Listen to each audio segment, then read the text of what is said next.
चेंबूरमधल्या वृक्ष दुर्घटना प्रकरणामध्ये सादर करण्यात आलेल्या वादग्रस्त चौकशी अहवालावरून मुंबई महापालिका सभागृहात मोठा गदारोळ झालाय।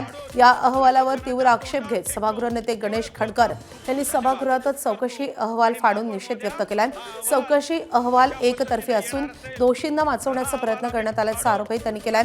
या प्रकरणाची निष्पक्षपणे आणि त्रयस्थ संस्थेमार्फत चौकशी करण्याची मागणी त्यांनी केली आहे। तर दरम्यान माझ्याकडे अधिकृत अहवाल अद्याप आला नाही अशी प्रतिक्रिया महापौर ऋतू तावडे यांनी दिली आहे।